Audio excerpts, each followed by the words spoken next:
Hello बच्चों। ये third semester का क्वेश्चन पेपर है। पावर जनरेशन का है ना। थर्ड सेमेस्टर पावर जनरेशन के लिए ध्यान रखिएगा। Third semester power generation. और ये क्वेश्चन जो है आपका आज के एग्जाम का है, जो कि 2023 बता दें 6 अप्रैल है ना, 23 का है। तो आशा करता हूँ कि आप लोग का एग्जाम अच्छा गया होगा। और मुझे लग रहा है कि जो बताया होगा मैंने आपको लाइव क्लासेस में भी बताया है कुछ क्वेश्चंस, और कुछ ऑब्जेक्टिव क्वेश्चन भी बताया था आपको। एज इट इज वही ऑब्जेक्टिव क्वेश्चन भी आया है जो कि मैंने आपको बताया था। ठीक है। और इवन कुछ गेस क्वेश्चन भी मैंने आपको भेजा था। मुझे लग रहा है कि आप लोग देखे होंगे तो शायद आप मैच कर सकते हैं कि वही क्वेश्चन था कि या उससे कुछ अलग है। ठीक है। बाकी फिलहाल मैं आपका ऑब्जेक्टिव का आंसर बता देता हूँ, आप मैच कर लीजिएगा और मैच करके कमेंट बॉक्स में कमेंट जरूर कीजिएगा कि आप लोग का कितना सही हो रहा है। ठीक। चलिए, तो पहला क्वेश्चन है, a graphical representation of a discharge and time is known as, तो ऑप्शन बी हो जाएगा हाइड्रोग्राफ। ठीक है। Option B hydrograph. दूसरा क्वेश्चन है, वाटर हैमर अकर इन, तो वाटर हैमर कहाँ होता है, तो आपका ये होता है पेन स्टॉक में। ऑप्शन डी जो होगा इसका करेक्ट आंसर हो जाएगा। क्वेश्चन नंबर 3 में बोल रहा है, for high head and low discharge the water turbine used. High head और लो हाई हेड और लो डिस्चार्ज के लिए कौन सा वाटर टरबाइन यूज होता है, तो इसके लिए आप कह सकते हो पेल्टन व्हील। ठीक है, Pelton wheel turbine. Option C जो होगा इसका करेक्ट हो जाएगा। क्वेश्चन नंबर 4 है, which of the following is conventional source of energy. इसमें से पूछा जा रहा है कि कौन सा जो है पारंपरिक ऊर्जा का स्रोत है, तो करेक्ट आंसर क्या हो जाएगा कन्वेंशनल का, option A radio active substance. Radio धार्मिक पदार्थ जो होता है वो हमारा क्या है, कन्वेंशनल सोर्स ऑफ एनर्जी है। क्वेश्चन नंबर 5 पे आते हैं। क्वेश्चन नंबर 5 में बोल रहा है, which of the following power plant is most reliable. इसमें से कौन सा पावर प्लांट है जो कि मोस्ट रिलायबल है, तो करेक्ट आंसर हो जाएगा option D hydro electric power plant. ठीक है। चलिए अगला क्वेश्चन आते हैं क्वेश्चन नंबर 6 में। The voltage of a single solar cell is of order of. देखिए इसमें जो है एक सिंगल सोलर सेल की बात कर रहा है। ये क्वेश्चन को मैंने बताया भी होगा, लाइव क्लास में भी आपको बताए थे कि क्या हो सकता है इसका आंसर। ठीक है। इसका एक सिंगल सोलर सेल जो होता है सिलिकॉन का, ध्यान रखिएगा, 0.5 वोल्ट तक प्रोड्यूस करता है, या फिर आप कह सकते हैं कि रेंज होता है 0.46 से लेकर के 0.5 वोल्ट तक प्रोड्यूस करता है। हालांकि इसमें कोई ऑप्शन है नहीं, 2.5 वोल्ट है, 2 वोल्ट है, 1 वोल्ट है और 0.2 वोल्ट है। मेरे हिसाब से मतलब ऑप्शन ही नहीं है। आप एक बार इसको करेक्ट कर लीजिएगा, देख लीजिएगा। और जिन्होंने डी किया होगा हो सकता है उनका आंसर सही हो। ठीक। हालांकि 1 वोल्ट भी प्रोड्यूस किया जा सकता है अगर आप different silicon solar different solar cell use करते हो तो। ठीक है ना। तो आप एक बार देख लीजिएगा, मुझे इसका कह नहीं सकते कितना आंसर होगा, ये भी हो सकता है और ये 0.2 वोल्ट भी हो सकता है। ठीक। चलिए अगले एक बार आप खुद से देख लीजिएगा, या फिर आप रख लीजिए इसको डाउट में। और क्या आपने जो किया होगा, एक भी सही हो सकता है और 0.2 भी सही हो सकता है, क्योंकि 1 वोल्ट भी जनरेट करता है एक सिंगल सोलर सेल, है ना। और ये 0.2 भी कर सकता है। ठीक। चलिए अब क्वेश्चन नंबर 7 में आते हैं। द एनर्जी रेडिएटेड बाय सन, है ना, सन के द्वारा जो एनर्जी रेडिएटेड होता है on a bright sunny days is approximately. ये सब क्वेश्चन देखो डायरेक्ट मैंने बताया था, 1 किलोवाट पर मीटर स्क्वायर होता है। ठीक है, डायरेक्ट लाइव क्लास में किया था, उसी में आपको ये क्वेश्चन बताया था कि क्या होगा इसका आंसर। अगला क्वेश्चन है, biomass is use in the production of. Biomass जो है मतलब यूज किया जाता है किसके उत्पादन के लिए, तो फाइबर नहीं, बायोकेमिकल नहीं, केमिकल नहीं, ट्रांसपोर्टेशन फ्यूल। ऑप्शन ए भी हो जाएगा परिवहन। ये सब देखिए जो नोट्स आपको दिए है ना, उसमें एज इट इज लिखा हुआ होगा। अगर आप बायोमास पढ़े होंगे तो वहाँ पे स्टार्टिंग में ही मैंने आपको लिखा दिया था यूजेज में कि कहाँ कहाँ यूज होता है, तो उसमें आप देख सकते हैं ट्रांसपोर्टेशन फ्यूल भी होगा आपका। ठीक है, कंप्रेस्ड करके इसका यूज किया जाता है, तो करेक्ट आंसर ऑप्शन है ट्रांसपोर्टेशन फ्यूल हो जाएगा। अगला क्वेश्चन देखते हैं, क्वेश्चन नंबर 9। क्वेश्चन नंबर 9 में देखिए क्या है, maximum wind energy available is proportional to. देखिए ये सब क्वेश्चन आपको मैंने बताया था, पी डायरेक्टली प्रोपोर्शनल टू क्या होता है, हाफ रो ए और वी क्यूब होता है, जहां पे ए को आप क्या लिख सकते थे, पाई आर स्क्वायर होता था, और टरबाइन का डायमीटर रेडियस है ये, और इसको अगर लिखना है तो आप ऐसे करके भी लिख सकते हैं, रेडियस को डायमीटर में चेंज कीजिएगा तो ये हमारा कुछ इस तरह से भी आपका हो जाएगा। तो ये सब आपका क्या है, पी डायरेक्टली प्रोपोर्शनल टू ये भी हो जाएगा आपका। ठीक है, तो यहाँ देखिए ये जो है एयर डेंसिटी है, ये एरिया है, और ये वेलोसिटी है। तो यहाँ क्या पूछा जा रहा है, maximum wind energy available is proportional to square of the rotor diameter. यहाँ से देखिए डी जो है यहाँ पे आपका ये भी खत्म हो जाएगा, आपका ये भी खत्म हो जाएगा, तो यहाँ डायरेक्टली आपको पी डी स्क्वायर ऐसा मिलेगा। तो डायमीटर का जो है रोटर डायमीटर का भी स्क्वायर है यहाँ पे, P directly proportional to D square. और देखिए आपका cube of the wind velocity V cube है यहाँ पे, बी क्यूब ये आपका डी स्क्वायर है, और यहाँ पे एयर डेंसिटी आपका ये रो हो गया, तो ओवरऑल हो जाएगा आपका ऑप्शन डी जो होगा क्या होगा इसका करेक्ट आंसर हो जाएगा। ठीक। 10वां नंबर में है diversity factor is helpful in computing which of the following, तो यहाँ पे आपका हो जाएगा क्या प्लांट कैपेसिटी। ठीक है, ऑप्शन बी जो होगा करेक्ट आंसर हो जाएगा plant capacity.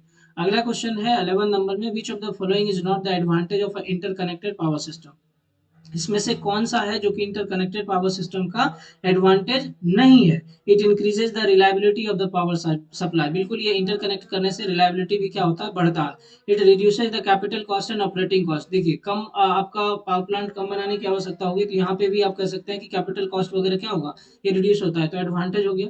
It reduces load factor, correct answer देखिए ऑप्शन सी हो जाएगा आपका। ठीक है, करेक्ट आंसर क्या हो जाएगा ऑप्शन सी हो जाएगा, क्योंकि यह जो है लोड फैक्टर को नहीं घटाता है। ठीक, तो करेक्ट आंसर कौन सा हो जाएगा आपका option C, it reduces load factor, ये जो है एडवांटेज नहीं है। ठीक, और ये रिजर्व कैपेसिटी को भी घटाता है, बिल्कुल ये भी है। तो करेक्ट आंसर आप ऑप्शन सी जिन्होंने किया होगा उनका सही आंसर होगा। ठीक है ना, चलिए अगला क्वेश्चन है आपका 12 नंबर 12 में, देखिए क्वेश्चन नंबर 12 में, area under a load curve represents, load curve जो आप बनाते थे उसके अंदर का, जो आपने कुछ इस तरह से लोड कर्व बनाया होगा ना, कुछ इस तरह से जो, तो ये एरिया की बात कर रहा है, वो क्या रिप्रेजेंट करता था, तो एनर्जी कंज्यूम की बात कर सकते हैं या एनर्जी जनरेटेड, तो करेक्ट आंसर क्या हो जाएगा ऑप्शन ए हो जाएगा आपका। ठीक है, क्वेश्चन नंबर 13 पे आ जाइए। In thermal plant, thermal power plant में पुल्वराइज्ड कोल यूज किया, पुल्वराइज्ड का मतलब होता है कोयला को छोटा छोटा पीस में बांट देना, बिल्कुल एकदम कह लीजिए कि बिल्कुल पाउडर के टाइप से बना देना, तो पाउडर के टाइप से हम बना देते हैं एकदम, कोयला को चूर्ण समझते हैं ना, चूर्ण टाइप से एकदम बिल्कुल महीन चूर्ण कर देता है, पुल्वराइज किया जाता है बॉल मिल के मदद से। तो क्यों किया जाता है, तो loss less radiation loss, increasing calorific value और better burning, none of this, तो करेक्ट आंसर देखिए ऑप्शन सी हो जाएगा बेटर बर्निंग, अच्छे से जल सके इस कारण से हम क्या करते हैं पुल्वराइज्ड कोल को, मतलब कोल को पुल्वराइज करते हैं। ठीक है, अगला है 14 नंबर में, देखिए condensers, condenser in thermal power plant are used for condensing, condenser का काम क्या करता है स्टीम को वाटर में कन्वर्ट करना, ऑप्शन बी हो जाएगा करेक्ट आंसर। ठीक है, चलिए अगला क्वेश्चन है, economiser is used to heat, economiser किसको हीट करने में यूज किया जाता है, तो फीड वाटर, ऑप्शन ए। ठीक है, ये क्या होता है जो वाटर आता है ना उसमें जो है टेम्परेचर को बढ़ाने का काम करता है, तो फीड वाटर इसका करेक्ट आंसर हो जाएगा। अगला है आपका देखिए रैंकाइन, हाँ ranking, Rankine cycle efficiency of steam power plant is in the range of, किस रेंज में होता है, तो ऑप्शन बी हो जाएगा आपका 30 से 45%। अगला देखिए 10 क्वेश्चन नंबर 17 में आ जाइए। ठीक है, nuclear reactor usually implies, nuclear reactor में क्या होता है विखंडन होता है, तो फ्यूजन आंसर हो जाएगा, ऑप्शन ए करेक्ट आंसर हो जाएगा, है ना। ये आप देखे होंगे, ये न्यूट्रॉन का जब बम्बार्डिंग किया जाता है तो एक जो है तीन में टूटता है, फिर तीन में, ये तीन जो है अलग अलग तीन में टूटेगा, कुछ इस तरह से चलता था, तो ये विखंडन की प्रक्रिया में ऐसा होता है, तो करेक्ट आंसर क्या होगा ऑप्शन ए फ्यूजन या फिर विखंडन। ठीक, चलिए अगला क्वेश्चन हम देखते हैं।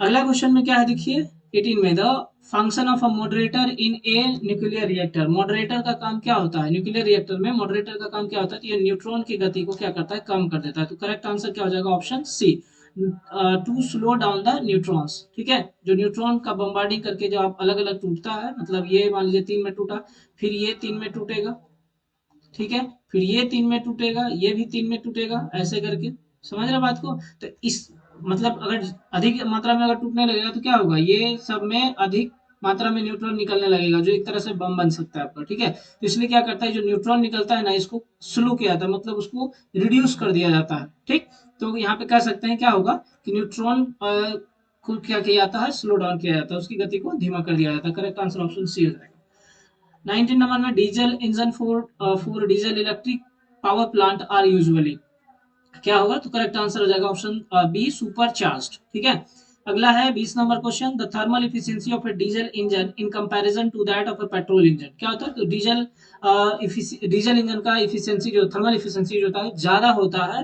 Comparison to petrol engine. ठीक है, तो आपका करेक्ट आंसर ऑप्शन ए होगा। देखते होंगे जो ट्रक होता है ना, या ट्रैक्टर होता है, ये सब हैवी मतलब लोडिंग के लिए होता है, तो इसमें हमारा डीजल ही यूज होता है। ठीक है, कभी आप देखिएगा इसमें पेट्रोल नहीं यूज होता, लेकिन आप बात करेंगे कार या फिर बाइक, ये सब में बाइक होता है, ठीक है, ये सब में हमारा क्या होता है पेट्रोल यूज होता है। ठीक, तो अब देखिए ज्यादा इफिशियंसी किसका होता है, ये ट्रक ज्यादा होता है, बलशाली बहुत अधिक लोड लेके जाता है, इसलिए इसमें डीजल यूज होता है, तो इस तरह से भी आप समझ सकते हैं।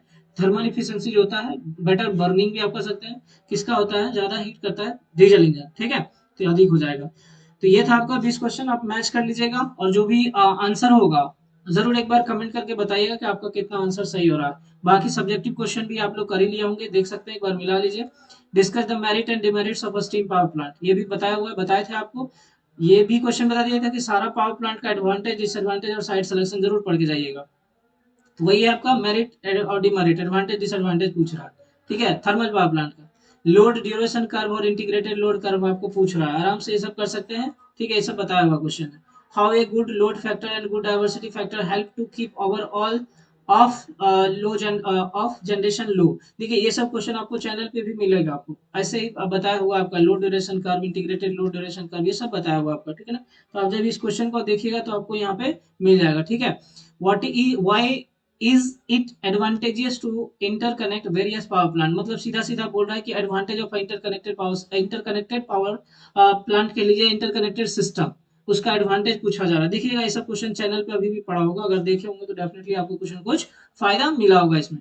अगला क्वेश्चन है आपका, why the hydro electric power plant are suited for both base and peak load operation, ये क्वेश्चन भी आपको बताया हुआ है। फिर है what is solar cell, explain the principle operation, बिल्कुल ये तो लाइव क्लास में भी मैंने आपको बताया था कि ये क्वेश्चन जरूर आएगा, पीवी सेल करके जाइएगा। ठीक है, अब किए होंगे तो डेफिनेटली आपको हेल्प मिला होगा, नहीं किए होंगे तो भी आप लिख के आए होंगे शायद, है ना। नहीं किए होंगे तो पता नहीं लिख के आए होंगे कि नहीं लिख के आए होंगे, पढ़े होंगे तो जरूर लिख के आएंगे। अगला है आपका, discuss the factor which affect the thermal efficiency of a thermal power station, सब बताया हुआ है कौन कौन सा फैक्टर है जो कि थर्मल इफिशियंसी को इफेक्ट चैप्टर करता है। ठीक है, न्यूक्लियर फिजन और चैन रिएक्शन में क्या अंतर है, समझिए एक तरह से क्या है, उसको आपको एक्सप्लेन करना है, ये आपको भी बताया हुआ है। न्यूक्लियर का आपको है ये सवाल। ठीक है, न्यूक्लियर पावर प्लांट का है, ये थर्मल का है आपका। How electricity is generated with the help of wind energy, देखिए ये भी बताए होंगे आपको। एरो टरबाइन का वर्किंग आपको बताए होंगे, एरो टरबाइन। ठीक है ना, एरो टरबाइन का वर्किंग आपको बताए होंगे अगर आपको याद होगा तो। ठीक है, जिसमें कि आपको लिफ्ट और ड्रैग फोर्स का यूज था और लॉन्गर पाथ थ्योरी इसी में यूज किया जाता है, ये सब आपको बताया होगा, अगर पढ़े होंगे तो जरूर लिख के आए होंगे। When and where diesel electric power plants are used, पढ़े होंगे ये सब, लिखे हैं ही होंगे, पढ़ाया हुआ है सब।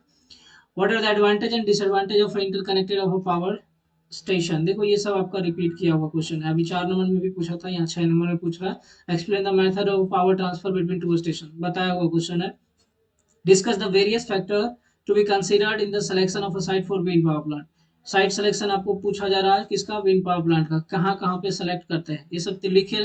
पॉपुलेटेड एरिया से दूर दराज होना चाहिए, दलदली क्षेत्र में नहीं होना चाहिए, ये सब आपका हो जाएगा, आपका आराम से लिख सकते हो। जहाँ पे कैपिटल कॉस्ट लैंड का जो है वो कम होना चाहिए, ओपन एरिया होना चाहिए, यही सब आपको लिखना था इसमें।